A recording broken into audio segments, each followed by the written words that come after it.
Very happy International Women's Day, Nidhi, to you. So we have this theme of inspire inclusion for this International Women's Day. So I would want to know how important it is for you for the International Women's Day, how this initiative is important to you. Absolutely. I think, first of all, a very happy International Women's Day to all of us across HCLTech, everybody across the globe out there. I think it's a day we celebrate inclusion in many ways, and it's critical, it's important. More than that, I find it to be an occasion to be reminded of equality in all its forms. It's good to see that corporates are celebrating it in so many ways these days. Communities are celebrating it, and it's a soft reminder. I would say that there shouldn't be a need for a day like that, but then we've gone through a lot. As humanity, there have been oppression, I would say, in terms of human rights. We all know that. Across the globe, there has been quite a clear evidence that girls and women did not get which they were supposed to get, and as a result, within the human rights framework, we had to emphasize the need for women empowerment, for efforts to bring them at par with men. And I think the fundamental purpose of having a celebration and having a day dedicated to women is to remind all of us that we need to still work towards equality for them. That's right. So talking about inclusion, because as I said that the theme is inspire inclusion. So how would you like to define inclusion, and how you think it's important in today's workplace? See, first of all, let's understand all workplaces, why do we come together?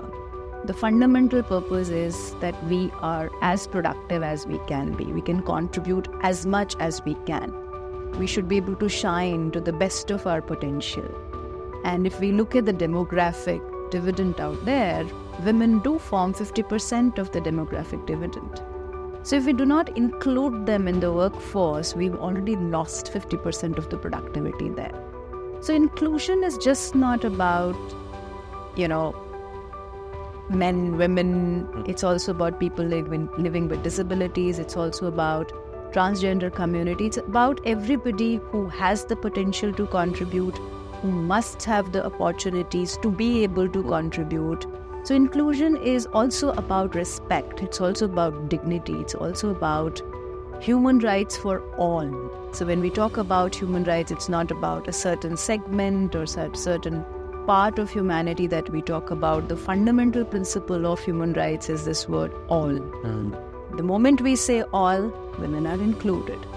So inclusion is a concept which really needs to be brought to reality, and for that, there are several steps that need to be undertaken. Of course, we at HCLTech, also at HCL Foundation, we have strategic frameworks in place. We have right kind of indicators in place already.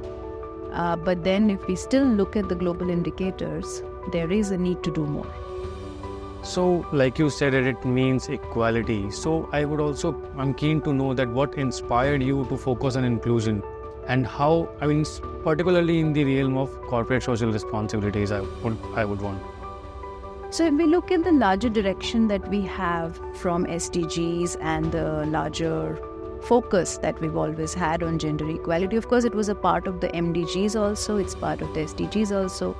It's very much, if I look at Indian, the direction that we have from Niti Aayog, the larger demographic indicators within the areas of health, education, skill development, livelihood, we've still not reached the 30% mark in many ways, which is desirable. It is a wishful thinking to be there at 50%, but we still aren't there at 30% in most of the segments. So, there is a need for us to have clear frameworks, I would say, where the gender lands. And in gender, we always have this tool that we apply where we look at, are we gender blind? Are we not looking at gender at all? Have we reached a stage of gender neutrality? So even being gender neutral is slightly above than gender blind, where we just don't see. Gender neutral would mean, okay, fine, there's no discrimination per se, and we are just looking at capability and talent, and then we suddenly realize that just by being gender neutral, we failed to notice girls because they did not have the right kind of opportunities. But then we go deeper and we start working on opportunities themselves. And that's when we say that we are moving from a stage of gender neutrality to being gender sensitive. When we become gender sensitive, that's when we start creating opportunities. That's when we start creating spaces where women, girls, they can come and they can also invest in their own potential. Potential, of course, they have. It's mostly a matter of opportunities. And then we become gender transformative. When we actually rise above that both are moving equally and both have absolutely equal opportunities, forgetting which biological gender they come from, that's when we call these spaces as truly gender transformative spaces. So I think within CSR, it's the same principle that applies. It is the same philosophy that applies, and rather more critical in CSR because we work directly with the communities. We work in far-flung areas which are struck with poverty, which are struck with various kinds of maybe topographical or geographical distancing. As a result, they haven't received equal opportunities of development. And of course, if we look at the vulnerability index, girls and women do get left behind. So we do make special efforts to bring girls and women in the mainstream development within CSR, and it's much, much larger focus within our CSR strategy of HCLTech. And Nidhi, what I would want to know, as you said that there's a framework, there's a lot that needs to be done to reach that level. But we also have challenges, right? We also have, challenges that we face while we are focusing on inclusion. So would you like to term some of the challenges that we face while we are focusing on inclusion, and how can organizations overcome these? So there are multiple challenges, and it is true that even today in 2024 we are facing those challenges. We've come a long way. Let's first acknowledge what we've done and let's celebrate what we have done. And today I'm interacting with you by itself, I would say, is a clear case of me being provided those opportunities, in my life. But the bigger challenge here is there are taboos, there are gender stereotypes, there are cultural nuances. I'm not saying that anywhere we need to go against culture. At a personal level, I'm a believer in culture. But then there are nuances that we need to study, and we need to understand that what is happening out there, what are those undercurrents, why. So different countries have gone through different stages of development, and somewhere the biological responsibility on women has always been higher just because they're made like that. So I think one of the bigger challenge that we face when we work in the communities is to be able to break the taboos, to be able to work across layers of society where we suddenly see that there are hidden hindrances that we really need to work in such a manner that we are not standing against culture, or we're not standing against a structure that society has. But if we do work in collaboration with communities, or if we do work in collaboration with stakeholders, it is always possible.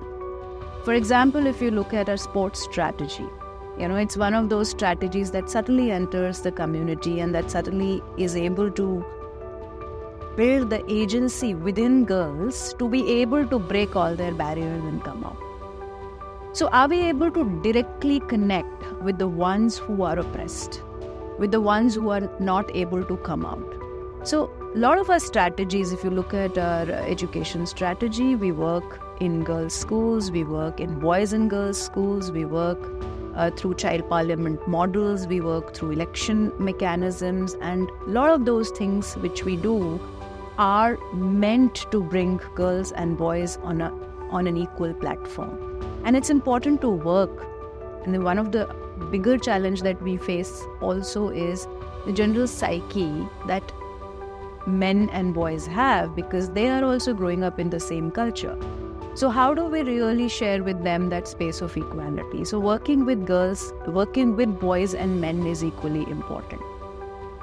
Of course, there are challenges, for example, general ideology, general philosophy that Girls will not be able to do the field work.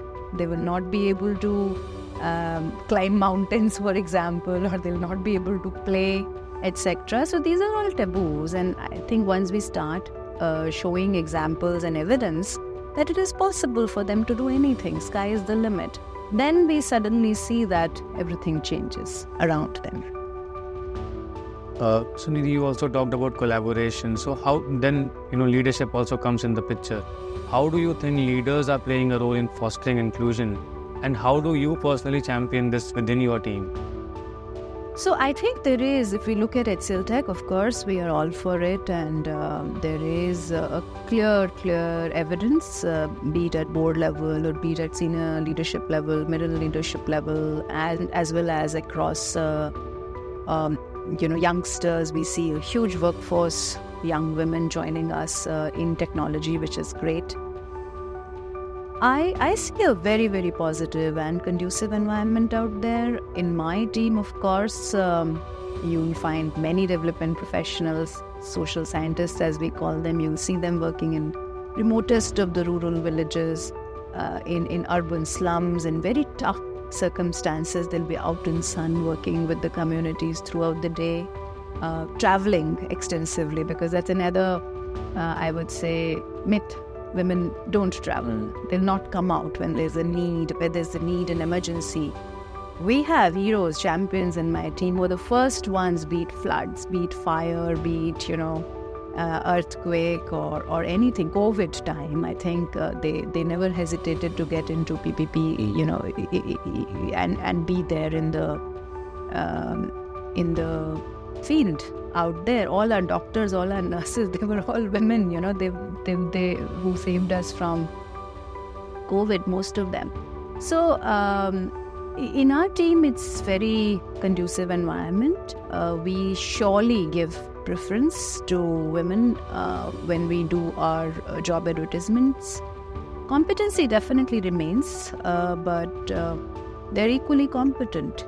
And we ensure that any interview that we schedule, we have equal opportunities for both men and women across through the CV selection. Most of the decisions will happen definitely towards when we have to look at the merit and competency, but they come out fairly equally across. So, Nidhi, are there any, metrics, how we can measure, how organizations can measure the effectiveness of their inclusion initiatives? Sure, I did mention from being gender blind to being gender transformative. So there are tools in place, and we call it gender audit. First of all, wear a gender lens always. As leaders, especially, it's very important for us to be wearing that lens. Whatever we do a job description, we do a job advertisement, we do a strategic plan, we do MIS, M&E. One has to be wearing, it's not something that you wear it on International Women's Day. Wear it 365 days, wear it always. So it's being gender sensitive and knowing that this has to be done consciously all the time. So that is the biggest, I would say, tool.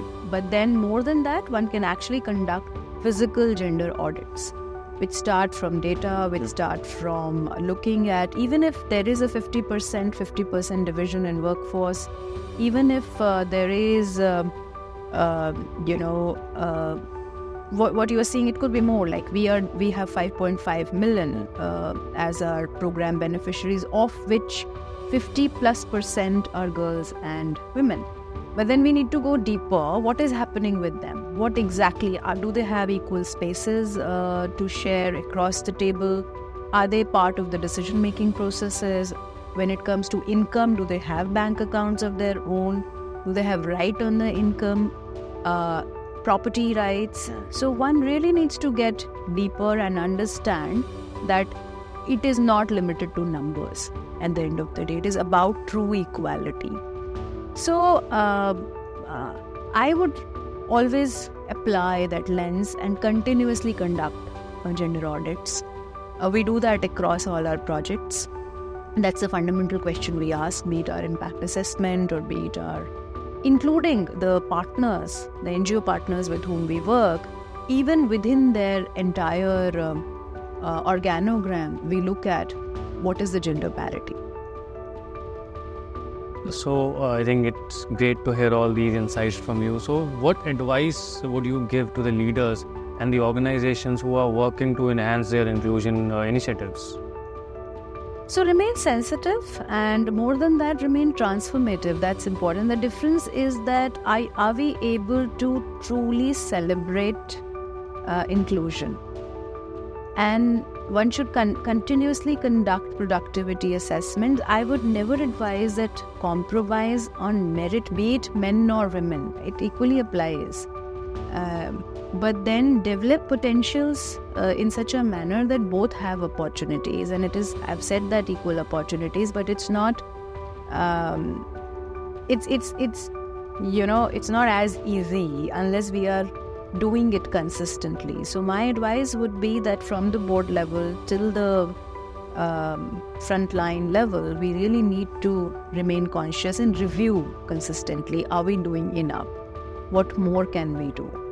And there are very simple interventions at times, starting from the kind of washrooms we have, kind of facilities we have, the menstrual hygiene, which is critical when we have a women workforce, the pregnancy benefits, when it comes to caregiving, how do we really prepare young men also to be able to take care of children?